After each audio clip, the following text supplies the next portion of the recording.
ఇండియాలో స్కామ్స్ అనగానే మనకు గుర్తొచ్చే పేర్లు విజయ్ మాల్యా అండ్ నీరవ్ మోదీ. ఇండియాలో చాలా స్కామ్స్ జరిగాయి, కానీ ఈ ఇద్దరు పర్సన్స్ ని ఎందుకు హైలైట్ చేశారు అంటే ఇండియాలోని కొన్ని పబ్లిక్ బ్యాంక్స్ ని టార్గెట్ చేసి వేల కోట్ల రూపాయలు సామాన్యుల డబ్బుని లోన్స్ గా తీసుకుని విదేశాలకి పారిపోయారు. రీసెంట్ గా 2021 జనవరిలో కొన్ని వేల కోట్ల రూపాయల సైబర్ స్కామ్ ఒకటి ఇద్దరు వ్యక్తుల సూసైడ్ వల్ల బయటపడింది. అసలు ఈ ఇద్దరు వ్యక్తులు ఎందుకు సూసైడ్ చేసుకుని చనిపోయారు, ఈ స్కామ్ ఎవరు చేశారు, ఈ స్కామ్ వాల్యూ ఎంత అనే విషయాన్ని నేను ఈ వీడియోలో చెప్పబోతున్నాను. So without wasting any time let's get into the video. 17 December 2020 తెలంగాణలోని సిద్దిపేట్ డిస్ట్రిక్ట్ చెందిన 25 ఏళ్ల అమ్మాయి పాయిజన్ తీసుకుని సూసైడ్ చేసుకుని చనిపోయింది. సిద్దిపేట్ పోలీసులు కేసుని ఫైల్ చేశారు. 18 డిసెంబర్ 2020 అంటే నెక్స్ట్ డే హైదరాబాద్ కు చెందిన 36 సంవత్సరాల వయసున్న ఒక వ్యక్తి సూసైడ్ చేసుకుని చనిపోయాడు. సూసైడ్ కేసు కాబట్టి ఇక్కడ కూడా పోలీసులు కేసుని ఫైల్ చేశారు.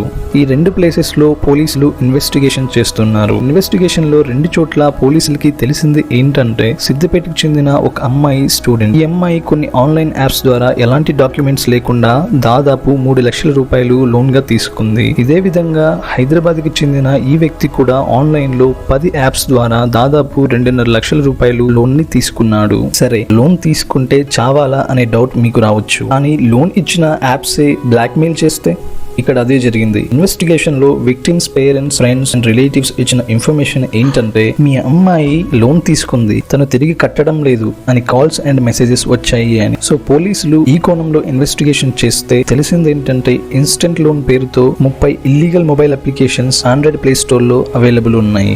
ఈ అప్లికేషన్స్ ద్వారా ఎలాంటి డాక్యుమెంట్స్ లేకుండా లోన్ ఇస్తారు, కానీ రికవరీ చేయడానికి ఒక కాల్ సెంటర్ సపోర్ట్ కావాలి. సో ఈ కాల్ సెంటర్స్ ని కూడా ఇల్లీగల్ గా ఫామ్ చేశారు. సో దొరికిన ఈ ఇన్ఫర్మేషన్ ద్వారా పోలీసులు ఈ యాప్స్ కి సంబంధించిన 70 బ్యాంక్ అకౌంట్స్ ని వెరిఫై చేస్తే దాదాపు 423 కోట్ల రూపాయలు బయటపడింది. ఈ అకౌంట్స్ ని ఫ్రీజ్ చేసి ఫర్దర్ గా ఆర్బీఐ హెల్ప్ తో ఈ 30 యాప్స్ కి సంబంధించిన ట్రాన్సాక్షన్స్ ని వెరిఫై చేస్తే పోలీసులు షాక్ అయ్యారు. అదేంటంటే ఈ 30 యాప్స్ ద్వారా జరిగిన స్కామ్ వాల్యూ అక్షరాల 25,000 కోట్ల రూపాయలు. ఈ స్కామ్ ఎంత పెద్దది అంటే దాదాపు తెలుగు రాష్ట్రాల 2.5 సంవత్సరాల బడ్జెట్ తో సమానం. విజయ్ మాల్యా, నీరవ్ మోడీ లాంటి వాళ్ళు చేసిన స్కామ్ కన్నా దాదాపు 2.5 రెట్లు పెద్దది. ఇంత పర్ఫెక్ట్ గా స్కాన్ చేసి వేల కోట్లు దోచుకున్న ఈ పర్సన్ ని గవర్నమెంట్ ఎందుకు అరెస్ట్ చేయలేదు అనే డౌట్ మీకు రావచ్చు. మెయిన్ అక్యూజన్ ని పట్టుకునే ప్రాసెస్ లో పోలీసులు సర్వర్స్ యొక్క లొకేషన్ ని ట్రేస్ చేయడానికి ట్రై చేశారు. తెలిసింది ఏంటంటే ఈ మొత్తం క్రైమ్ నెట్వర్క్ అండ్ వీటికి సంబంధించిన డేటా అండ్ సర్వర్ మెయింటెనెన్స్ మొత్తం చైనా నుంచి ఆపరేట్ చేస్తున్నారు. సో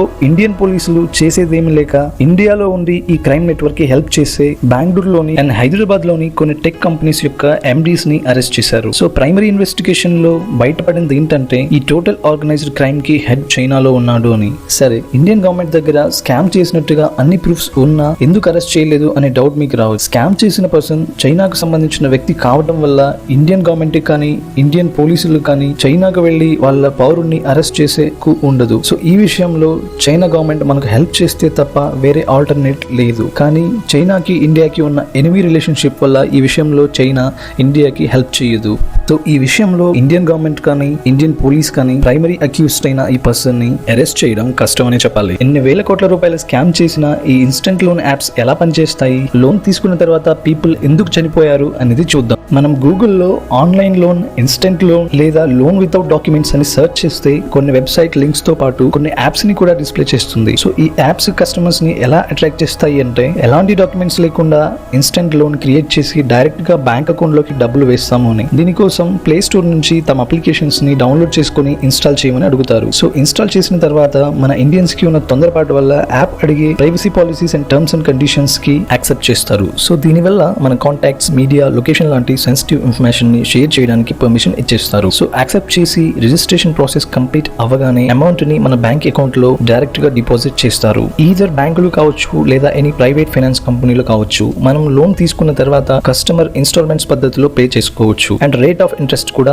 నార్మల్ గానే ఉంటుంది. కానీ ఈ లోన్ స్ట్రక్చర్ ఎలా ఉంటుంది అంటే తీసుకున్న లోన్ కి రేట్ ఆఫ్ ఇంట్రెస్ట్ దాదాపు 300% ఎక్స్ట్రా ఉంటుంది. సపోజ్ మనం 5,000 రూపాయలకి లోన్ అప్లై చేసాము అనుకోండి, యాప్స్ మనకి 4,000 రూపాయలని మన అకౌంట్ లో డిపాజిట్ చేస్తాయి. తిరిగి వారం రోజుల తర్వాత మనల్ని రీపే చేయమని అడుగుతాయి. సో మనం రీపే చేసేటప్పుడు అప్లై చేసిన అమౌంట్ అంటే 5,000 రూపీస్ తిరిగి పే చేయాలి. సో ఇక్కడ 7 రోజులకు గాను దాదాపు 1000 రూపాయల ఇంట్రెస్ట్ ని కలెక్ట్ చేస్తారు. సో ఇలా అమౌంట్ పెరిగే కొద్దీ పర్సెంటేజ్ ఆఫ్ ఇంట్రెస్ట్ కూడా పెరుగుతుంది. ఒకవేళ రీపే చేసే పీరియడ్ ని ఎక్స్టెండ్ చేసుకున్న ఎక్స్ట్రా ఇంట్రెస్ట్ కట్టాల్సి ఉంటుంది. లోన్ తీసుకున్న తర్వాత ఇచ్చిన డ్యూ డేట్ లోపు కస్టమర్ తిరిగి రీపే చేయకపోతే ప్రాబ్లమ్స్ స్టార్ట్ అవుతాయి. ఫోన్ కాల్స్ అండ్ మెసేజెస్ వస్తాయి. వాట్సాప్ కి నోటిఫికేషన్స్ కంటిన్యూస్ గా పంపిస్తారు. ఇప్పటికీ రీపే చేయలేకపోతే యాప్స్ అండర్ లో పనిచేస్తున్న కాల్ సెంటర్స్ నుంచి కస్టమర్ కి కాల్ చేసి మేము లీగల్ గా నోటీసులు ఇష్యూ చేస్తున్నాం, మీరు కోర్టుకు వెళ్లాల్సి ఉంటుంది అని బెదిరిస్తారు. వార్నింగ్స్ ఇస్తారు. ఇలా చేసిన తర్వాత మన కాంటాక్ట్ లిస్ట్ వాళ్ళ దగ్గర ఉంటుంది కాబట్టి మన కాంటాక్ట్స్ తో కొన్ని వాట్సాప్ గ్రూప్స్ క్రియేట్ చేసి మన ఫ్రెండ్స్ ని, ఫ్యామిలీ మెంబర్స్ ని అండ్ రిలేటివ్స్ ని ఆ గ్రూప్స్ లో యాడ్ చేసి వాట్సాప్ గ్రూప్స్ లో ఫోటో వేసి కస్టమర్ ని తిట్టడం, ఫ్రాడ్ అని ముద్ర వేసి ఫోటోస్ ని వాట్సాప్ గ్రూప్స్ లో షేర్ చేయడం లాంటివి చేస్తారు. కొన్నిసార్లు అయితే ఈ యాప్స్ మనకు తెలియకుండానే లోన్ తీసుకున్నట్టుగా మన కన్సెంట్ లేకుండానే అకౌంట్ లో డబ్బులు వేసి ఆ లోన్స్ కి ఎక్స్ట్రా ఇంట్రెస్ట్ పే చేయమని హెరాస్ చేస్తారు. అంతేకాకుండా ముందుగా మనం తీసుకున్న లోన్స్ ని రీపే చేయలేని పరిస్థితుల్లో వాళ్ళే ఇంకొక లోన్ ఇచ్చి మొత్తం కలిపి ఎక్స్ట్రా ఇంట్రెస్ట్ వేసి కట్టమని కస్టమర్స్ ని హెరాస్ చేస్తారు. ఇలాంటి హెరాస్మెంట్స్ ఉంటాయి కాబట్టి లోన్ తీసుకున్న కస్టమర్స్ సూసైడ్ చేసుకుంటున్నారు. ఈ యాప్స్ కి సంబంధించిన కాల్ సెంటర్స్ ఇండియాలోని డెవలప్డ్ సిటీస్ అయిన బెంగళూరు, హైదరాబాద్, గురుగాం అండ్ నోయిడా లాంటి సిటీస్ ని బేస్ గా చేసుకుని ఆపరేట్ చేస్తున్నారు. ఈ కాల్ సెంటర్స్ లో పనిచేసే ఎంప్లాయీస్ కి కూడా టార్గెట్ ఇస్తారు.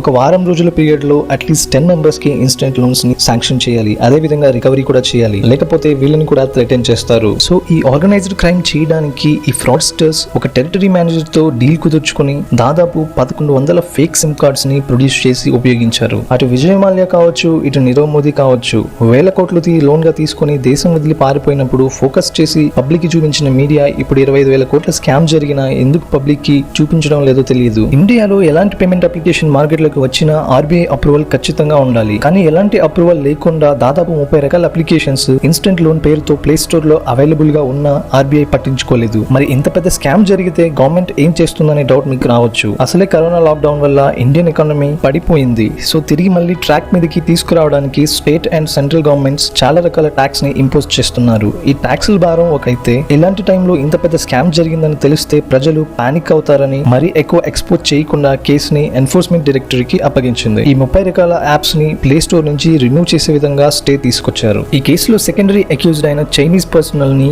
అండ్ కోఆపరేట్ చేసిన ఇండియన్ పర్సన్స్ ని అండ్ కంపెనీస్ ని అరెస్ట్ చేశారు. సంబంధించిన 4 చైనీస్ కంపెనీస్ ని సీజ్ చేశారు. ఇన్స్టెంట్ లోన్ స్కామ్ మీద నా ఒపీనియన్ ఏంటంటే డెవలప్డ్ కంట్రీస్ అయిన యుఎస్ఏ, యూకే, జపాన్ లాంటి కంట్రీస్ లో స్కామ్స్ చాలా తక్కువ. కంట్రీస్ లో స్కామ్ చేయడానికి ఉన్న లూప్ హోల్స్ ని ముందుగా అబ్జర్వ్ చేసి వాటిని క్లోజ్ చేస్తారు. స్కామ్ జరగకపోతే కంట్రీ డెవలప్ అయిపోతుందని నేను చెప్పడం లేదు. స్కామ్ అనేది డెవలప్మెంట్ కి ఒక ఇంపార్టెంట్ అబ్స్ట్రక్షన్. ఇప్పుడు ఇండియా కూడా కంప్లీట్ గా డిజిటలైజ్ అవుతుంది కాబట్టి సైబర్ క్రైమ్స్ కూడా చాలా ఎక్కువయ్యే అవకాశం ఉంటుంది. సో వాటికి సంబంధించిన లూప్ హోల్స్ ని కనిపెట్టి గవర్నమెంట్స్ క్లోజ్ చేయాలి. ప్రపంచంలో అతి ఎక్కువ స్కామ్స్ జరిగే కంట్రీస్ లిస్ట్ లో ఇండియా సెకండ్ ప్లేస్ లో ఉంది. మన దేశంలో ఒక సంవత్సరంలో యావరేజ్ గా దాదాపు 40 నుంచి 70 వేల కోట్ల రూపాయలు స్కామ్స్ జరుగుతూ ఉన్నాయి. ఇన్ని వేల కోట్ల స్కామ్స్ జరుగుతూ ఉన్న ఇండియన్ జీడిపి మాత్రం పెరుగుతూనే ఉంటుంది. ప్రపంచంలో ఫాస్ట్ గా గ్రో అవుతున్న జీడిపిస్ లిస్ట్ లో ఇండియాకి 3rd or 4th ప్లేస్ ఉంటుంది. రీజన్ ఏంటంటే మన దేశంలో ఉన్న resources and high working population. మన దేశంలో సామాన్య ప్రజలు కష్టపడి కంట్రీ యొక్క జీడిపిని పెంచుతుంటే కొంతమంది ఫ్రాడ్స్టర్స్ మాత్రం వేల కోట్లు దోచుకుంటూ ఉన్నారు. మన దేశంలో ఎన్ని స్కామ్స్ జరిగినా స్కామ్ చేసిన వాడు బాగానే ఉన్నారు. పొలిటికల్ పార్టీస్ అండ్ గవర్నమెంట్ కూడా బాగానే ఉన్నాయి. ఈ ప్రాసెస్ లో నష్టపోయేది ప్రజలు మాత్రమే. సో ప్రజలు ఎలాంటి కష్టం లేకుండా